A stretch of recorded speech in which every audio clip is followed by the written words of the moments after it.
Hello guys, good morning to all of you. Well, as we know that we are doing chapter 7, the living organisms and their surroundings. Okay, so we have seen that there are many characteristics of living things.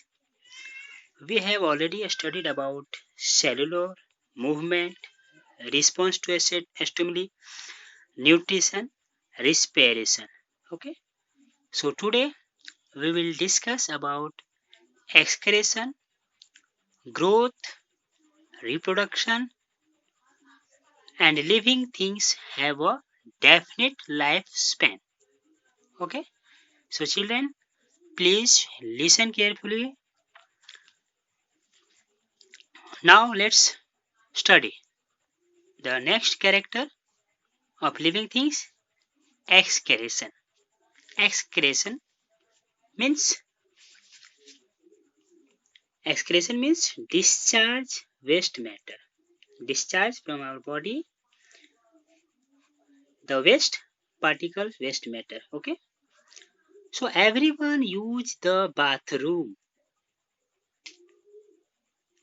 now and then. Also, when you run, you sweat.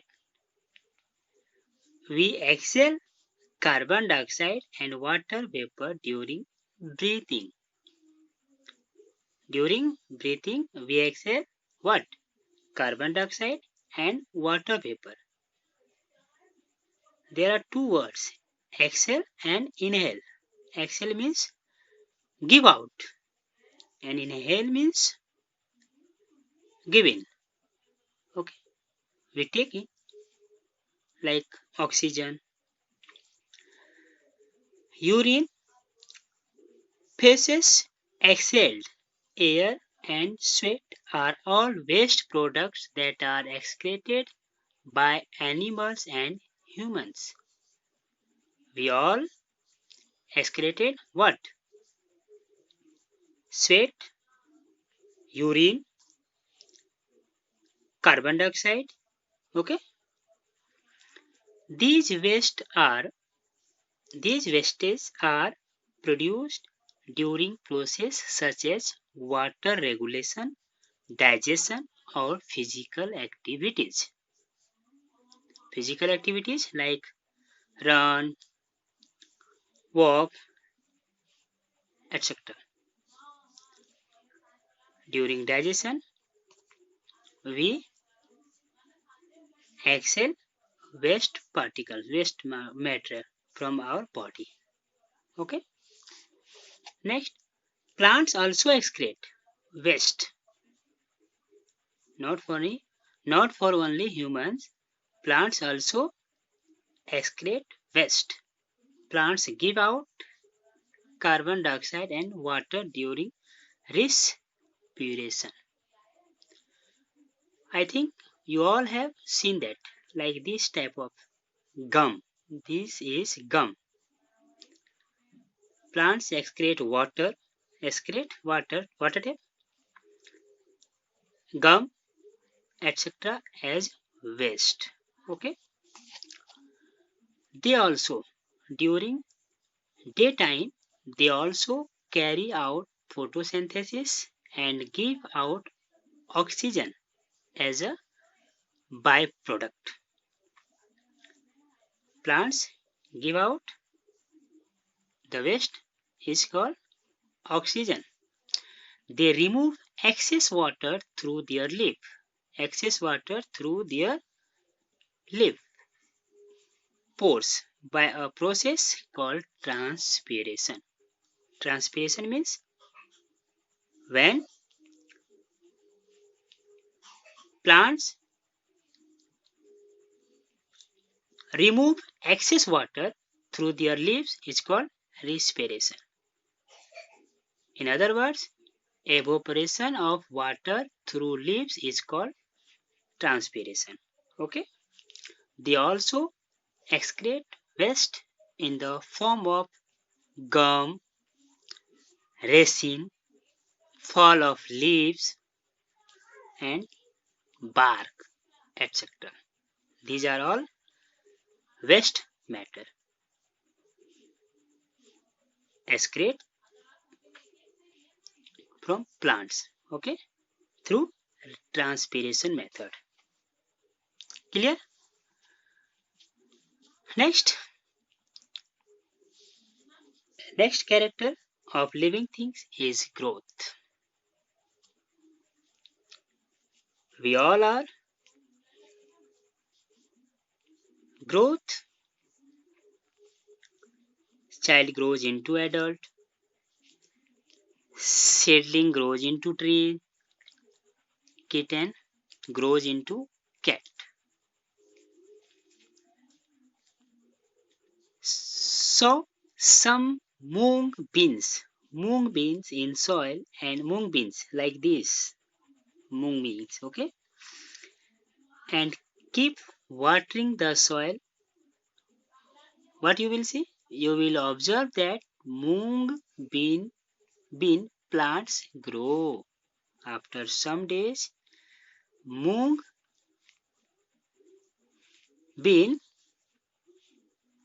plants grow. So growth is an increase in the quantity or quality. Quantity, how many, how much, little, few, okay. Quality, that means properties of something. For example, when a child becomes an adult, the child grows physically and intellectually. Intellectually.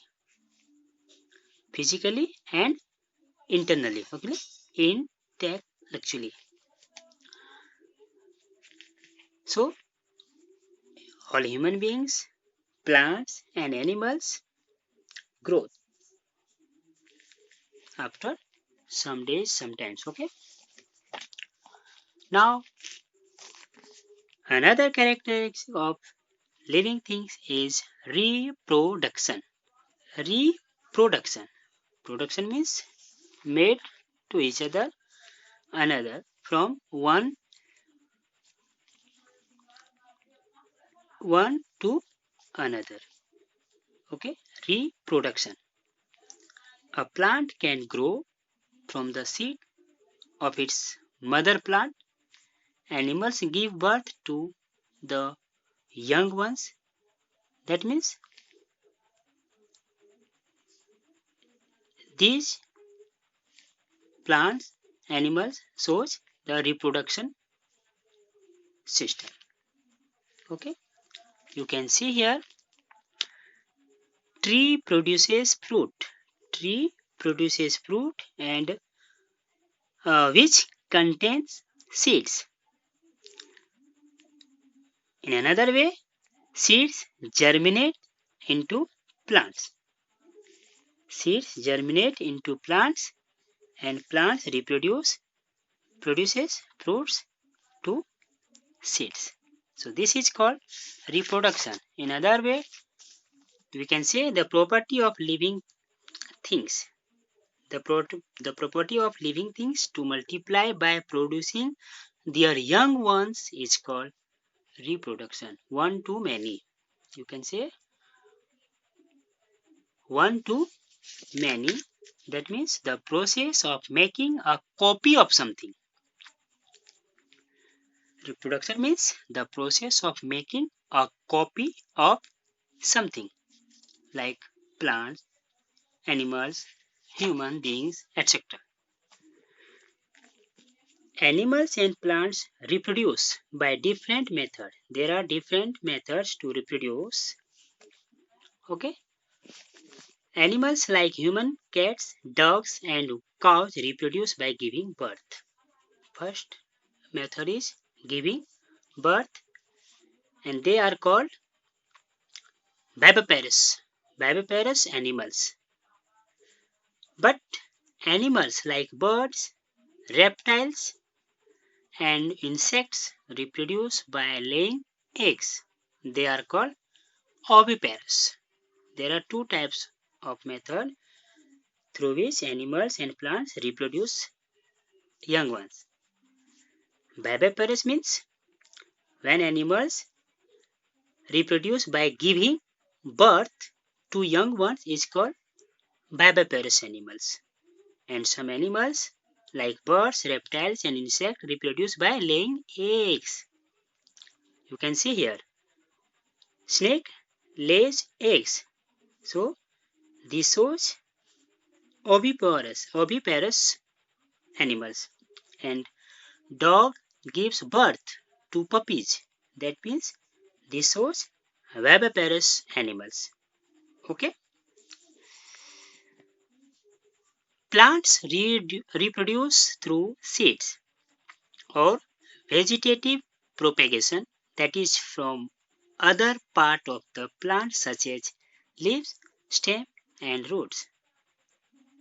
Guys, you have seen that rose plants grow through stem. Okay. So mango and corn reproduce by seeds.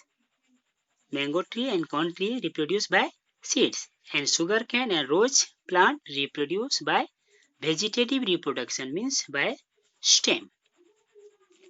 Okay. So guys, I hope you would you understood this chapter, this topic easily. And please, all of you, write down all the difficult words from this chapter neatly and learn well. Okay. And show me your classwork copy on timely. That's all. Thank you.